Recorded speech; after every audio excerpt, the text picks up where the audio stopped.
related pay. There's bound to be more blokes wanting to get out on the street. Yeah, all the good ones are out there already. Who needs more pen pushers on the street?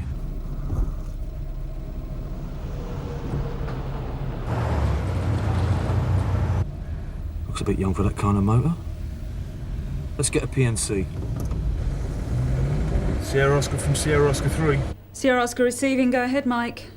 PNC check, please, Norika. Silver Grey VW Golf. Registration number Hotel 945 Hotel Foxtrot. Received. Seatbelt's just gone on. Could be the parents' car. My old man wouldn't even let me borrow his push bike. Silver Grey Golf, Hotel 945 Hotel Foxtrot. Registered keeper shown as Terence Cam, 31 Apton Park Road. No trace lost or stolen, Mike. I think we'll take a little look anyway. See if he has got a rich daddy.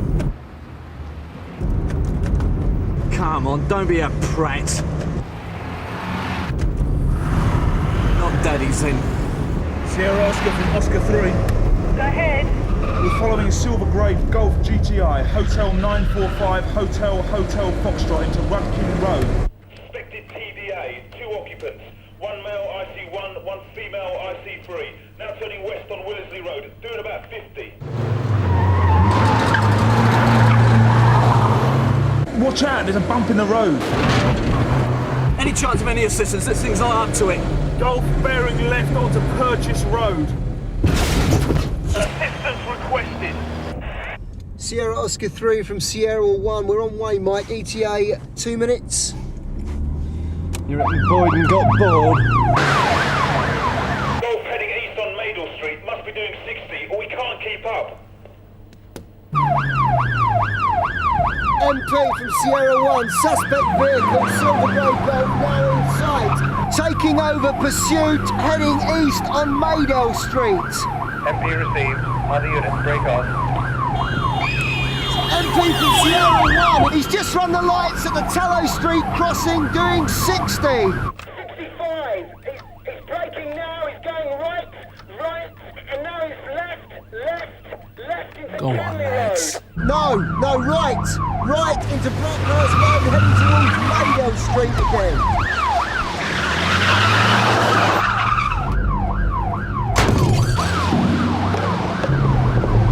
Don't mind me.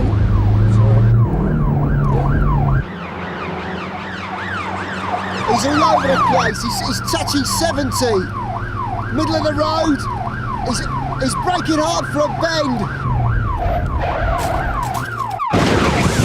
He's lost it. MP from Sierra 1. Suspect vehicle has crashed 1 mile east on Brockhurst Road. Received Sierra 1.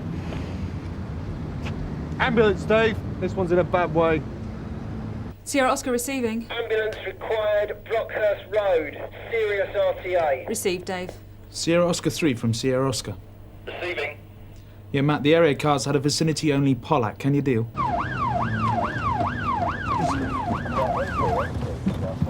All right, love. Don't try and move. We'll have you out of here soon.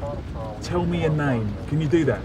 Karen Logan, 11 Brookman Drive. All right, Karen. You'll be fine. Yeah, driver looked like Gavin Crane. Lives on the Elmcombe. Did his younger brother about 6 months ago for doing car radios. Yeah, it runs in the family. Start with the radios, move up to the whole car. But you go with them. I'll get something to tell the parents if they're interested. All right, Sarge. Index Charlie 807 Victor Alpha Alpha. Okay, enough of the sightseeing. Come on, move on. Casing's okay. It's just the glass that's gone.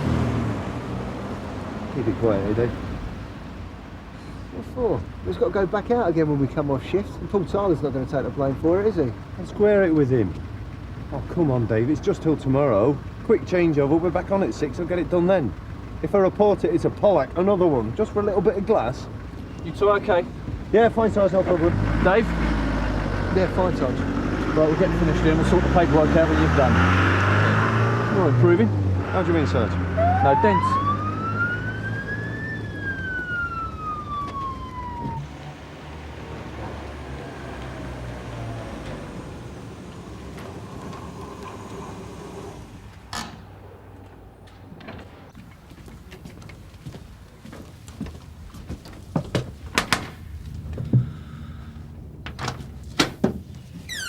Mr. Terence Cam? Yes? Sergeant Boyden, son ill. I'm sorry to bother you, but according to our records, you're the registered keeper of a Golf GTI, registration H945HF. Is that correct? Yes, that's right. It's just down the road. I'm afraid it's not down the road anymore, sir. Can I come in? Yes. What's happened? I'm afraid your vehicle was involved in an accident, sir. The driver's behaviour gave us cause for suspicion, and when he didn't stop, one of our cars gave chase. I'm afraid your car left the road. It was being driven without your permission. Well, yes, of course, I thought it was just outside. Anyone else use the car? Yeah, my wife, Stephanie, she drives it if her Fiat's playing up, no one else. So when was the last time you saw the Golf? Well, I washed it at about 5. And then I came in, I put Charlie to bed. Your son? Yes, yes. It must have been there at 6, though. That's when Stephanie went out. She'd have noticed if it was gone. Right. Is it totally written off? Well, I'm no mechanic, but it hit another car, and it didn't do either of them much good. And the passengers? Not good, I'm afraid. A couple of teenagers. I know the sort. I have to teach them. Elmcombe Secondary. PC Jarvis? Yep. Mr. and Mrs. Clark? Yes, one of your officers came and said Karen was here. Karen Logan, we are her foster parents. What happened? All he would say was a road accident. Well, we haven't got all the facts yet, but Karen was a passenger in what we think was a stolen car. It crashed while one of our vehicles was in pursuit, and both Karen and the driver were injured. You mean the police car hit it? No, the driver just lost control. Do you know how she is? Because the nurse just said she's still being examined. Well, I'm afraid not. The doctor won't be too long. Why don't you come over here and I'll take some more details, yeah? So, what do I do now? About the car, I mean. I'll call the insurance company, but do I need to get it towed away, or will you do that? I'm afraid it's your responsibility to get it moved, sir.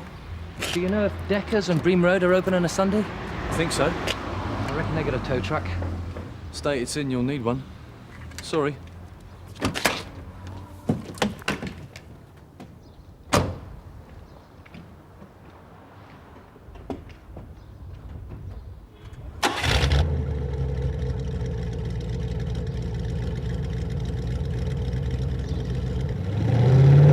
Is Karen friends with the driver, Gavin Crane? He lives on the Elmcombe.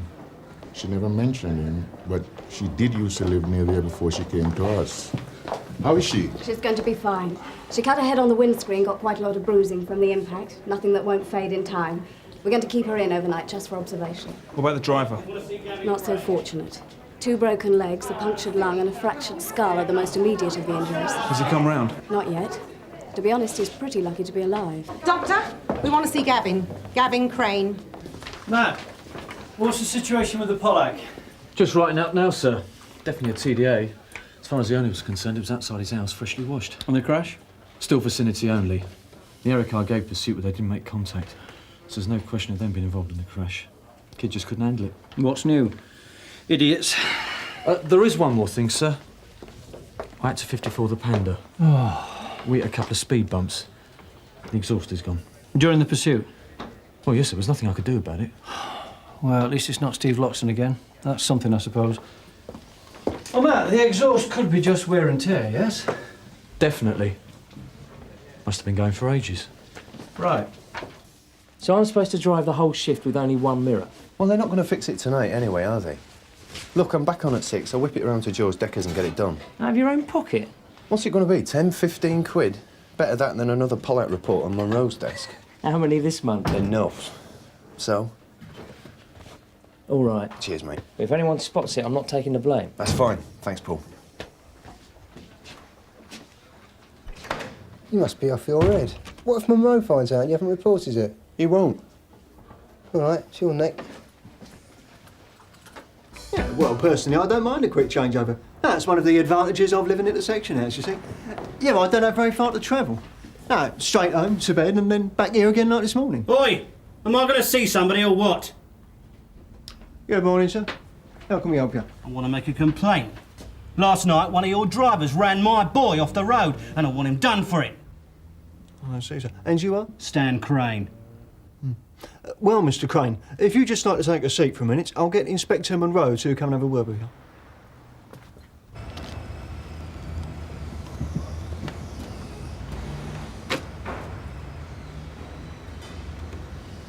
So you have got one? Yeah, only 'cause I ordered it last week. It's for a customer. Look, can't you order another one? Tell them they're hard to come by. Oh, come on, George, I'm stuck otherwise. Look, there's a drink in it, OK? You want it done now, do you? It's only going to take you 5 minutes. How much? All right. 20, and that's retail. 20? Last time it was 15. Hey, George, the Golf over there. Has the owner been in? No. You phoned last night for us to tow it. It was joyriders. You lot chased them. Yeah, I know. How do you think we got the mirror? Why is it locked? No reason. Except to stop the kids round here from having a go. There you are, if you want to get inside. Where'd you get this? The ignition. What, they hadn't wired it? No. There you go, 20. So, boy, what about the drink? No, thank you. They were chasing him, weren't they? Sirens going, the whole lot. Chasing, yes, but what... Well, it stands to reason then, doesn't it? If they hadn't been chasing him, he wouldn't have crashed. If Gavin hadn't been driving a stolen car, we wouldn't have had to chase him. He brought this on himself. Yeah, well, that's all right for you to say. It's not your kid lying in hospital, is it? You better not be thinking of charging him, that's all. Otherwise... Mr. Crane, you know as well as I do that Gavin's been nicking cars since he was 12. You probably taught him how. This time it caught up with him, and he's no one to blame but himself. You understand the caution, Karen? For the tape, please. Yes. You know the form. What happened last night? Sergeant, I know Karen had problems in the past, but it is in the past now. Well, that's what we're here to find out. So why don't you start by telling me where you got the car from? I don't know. Gavin saw me walking and stopped to give me a lift. You and Gavin are friends? No, not really. I used to be at school with him before I went to Ken and Marlene's. So before he picked you up, when was the last time you saw him? I don't know, maybe a year ago. Did he have a car then? No, he was only 16. Well, you must have thought he was doing really well to have a car like that then. I don't know, I didn't think about it. I suppose I just thought it was his. You didn't ask? No. I'm not interested in cars. I mean, I didn't even know what sort it was. Come on, Karen. Gavin is a young urban layabout. I don't really believe you thought that car was his. All right, maybe I did think it was nicked. But I was in a hurry. I was late for my babysitting. So? Oh, no, I just remembered. I should have rung them last night. Sorry, rung who? The Cams, the people Karen babysits for. They won't know why she didn't turn up last night. Wait a minute, do you mean Terry and Stephanie Cam, Upton Park Road? Yes, that's right. Why? Karen, I don't know what you're talking about. the stolen car belonged to Mr. Cam. Don't tell me you didn't recognise it. No. I told you, I'm not interested in cars. They all look the same. Well, you must have seen Terry Cam's car loads of times. Yeah, so? Look, I told you, Gavin stopped to give me a lift, that's all. So it's a pure coincidence he'd just been out and nicked that particular car, was it? Yeah. You didn't have anything to do with it? No. I don't believe you. Now, why don't you tell me what really happened? Look, I didn't know the car was Terry's, and I didn't know it was nicked. I didn't do anything, and you can't prove I did. Right, we'll have to talk to you again when we've heard what Gavin has to say. He'll only tell you what I told you. He'd just give me a lift. Well, we'll see, won't we? Sergeant, there's a chance that all this could be a coincidence. Chance, yeah, but not a very big one. I know Karen used to be a tearaway, but she's settled down now. For the last couple of years, she hasn't put her foot wrong. Does this have to spoil it all for her? Well, if she told the truth. See what you can do. I'll try.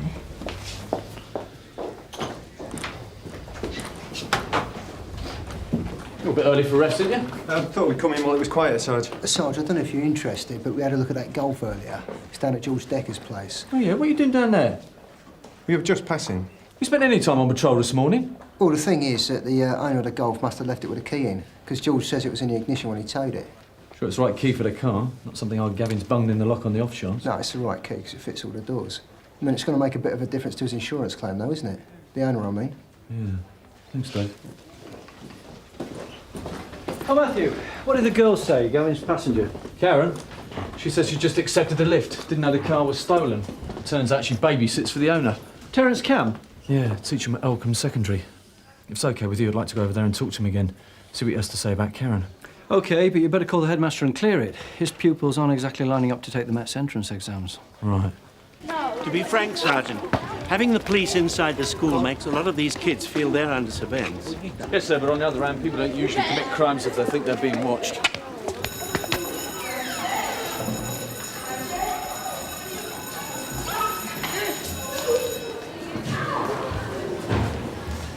Oh, Terry. Sergeant Boyden. Hello, Sergeant. What can I do for you? Sorry to bother you, Mr. Cam. I need to ask you a couple more questions about last night. Will you show Sergeant Boyden up when you've finished, Terry? Sergeant. Thank you. Were you about to get invaded? No. I'll get half an hour's respite before my next class. Right. Well, the thing is, I've just talked to the girl who was a passenger in your car after it was stolen.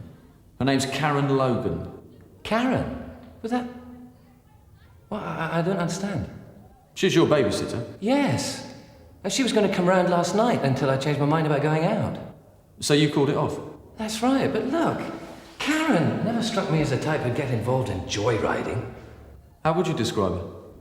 Well, I know she's had a bit of a rocky childhood. She's been in and out of care, but since I've known her, she's always been very responsible. My wife and I both like her. We wouldn't have had her as a babysitter otherwise. The youth who was driving your car is called Gavin Crane. Do you know him? Well, if it's the same one, he was a pupil here until about 18 months ago. A troublemaker. In what way? Well, we had a couple of run-ins after an outbreak of vandalism. In the end, he was suspended. By you? No, I can't do that. I sometimes wish I could. Now, he's one of those who doesn't want to learn and wants to stop everyone else as well. So he might have had a grudge against you after all these run-ins? Oh, I suppose so. Oh, I see what you mean. You think he took the car to get back at me?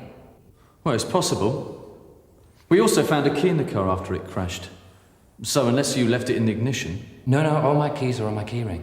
What about spares? Well, there's one at home for Stephanie. Do you keep it where someone could have got at it? All the keys are all together. They're hung up in the kitchen, but I don't see why Karen would take them. Gavin Crane might have a grudge against me, but not Karen. She's a nice girl.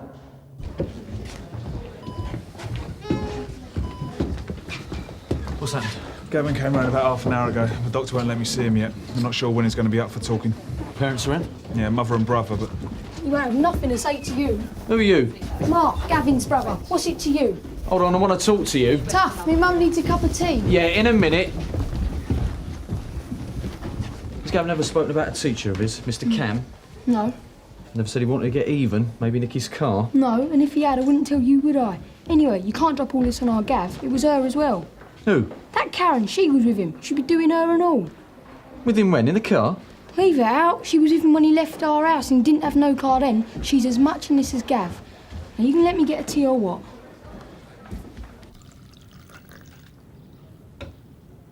Cheers. So what about Karen, Mrs. Cam? Could she have taken a spare key? Well, she could. It was hanging up here with all the rest, but I know she wouldn't. Well, it's gone, so someone must have taken it. Not Karen. Well, you know she was starting to get in trouble with the police a few years ago. Yes, but that's before she went to live with Ken and Marlene. I've known her since then, and she's never had a moment's trouble. Well, it's possible that Gavin Crane pressurised her into taking the key. Sort of thing he'd do. No, if anyone had been bothering her, she would have told me. I suppose I'm a bit like an older sister for her. She tells me things. You know, girls talk.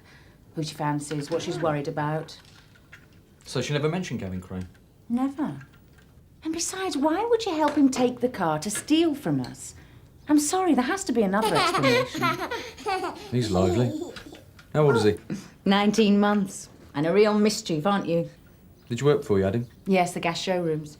I should go back when Charlie's a bit older. Do you know, I saw somewhere it takes £100,000 to bring up a kid till they're 18. Is that all? Costs a fortune just to keep you in nappies, doesn't it? Still, worth it, aren't you? All right, Karen. And this time I want you to tell me the truth. I've told you. No, you haven't. Let's start with the key, shall we? What key? The car key. The spare to Terry Cam's Golf that you took from the kitchen. It was found in the car after it crashed. I didn't take it. I don't know anything about it. So what about the fact you were at Gavin's house yesterday evening? I wasn't. I told you. He stopped to give me a lift, that's all. No, he didn't. You went to call for him, and you both left his house on foot. You were seen. How long's he been your boyfriend? He isn't. I don't even like him. I think he is. I think you had that key on you when you went to call for him. You wanted Gavin to steal that car because you don't like Terry and Stephanie, do you? No, I do like them. Well, you got a funny way of showing it. They invite you into their home, welcome you, trust, and you betrayed that trust. No, I didn't. I didn't want to take the car. Sergeant. Well, what was it then? You were trying to help them. Is that it? Well, tell me about it. Whose idea was it? Gavin's? Stephanie's? No, Terry's. He said no one would know. He said it wouldn't hurt anyone. Just the insurance company. Well, what did he want you to do? He said I could find someone. He said I'd know the right person. Someone who'd take the car and set fire to it, like it was joyriders. He said he'd give him £100 from the insurance money. I didn't want to do it. Well, why did you? Terry said Stephanie was worried about money, that they'd had loads of red bills and only his wages. The car insurance had gone up and he couldn't afford it anymore. Did Stephanie know about all this? No. All right. So what happened yesterday evening? He phoned and said Stephanie had gone out and the car was parked on the road. The key was tied under the back bumper. So you went to fetch Gavin and you took the car. Why did you go in the car with him? Terry said I should. To make sure he set fire to it. And then the police car tried to stop us and Gavin just... I thought he was going to die. I mean, we could have.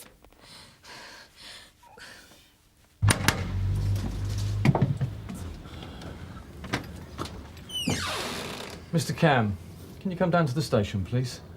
I've just talked to Karen. She's made a new statement. Oh, that's good, I suppose, but I don't see how I can help. Terry, what's the... Oh, hello. Mrs. Cam, Karen alleges you asked her to find someone to nick the car and burn it. Well, and you believe her? Well, come on, that's ridiculous. Why would I do that? The golf must be worth several £1,000s. No doubt you could use the insurance money. Look, Sergeant, with the best will in the world, you can't be taking this seriously. I like Karen, she's a nice girl, but I also know her background. So must you. As for Gavin Crane, well, I'm sorry, this is just a waste of time. Sir. Look! Terence Cam, I'm arresting you on suspicion of conspiracy to obtain money by deception. You do not have to say anything unless you wish to do so, or what you say may be given in evidence. Do you understand? Yes, but hold on. Terry! Then will you come with me, please? I want my solicitor informed. You can do it from the station. Who do you think's going to listen to a couple of delinquent teenagers? Since they were both nearly killed, quite a few, I reckon. It's still their word against mine. In court, maybe. But insurance companies are great ones for making up their own minds. They get the slightest idea that you've been trying to defraud them, they'll keep you dangling in the breeze. No car, no money, no sympathy. Mind your head.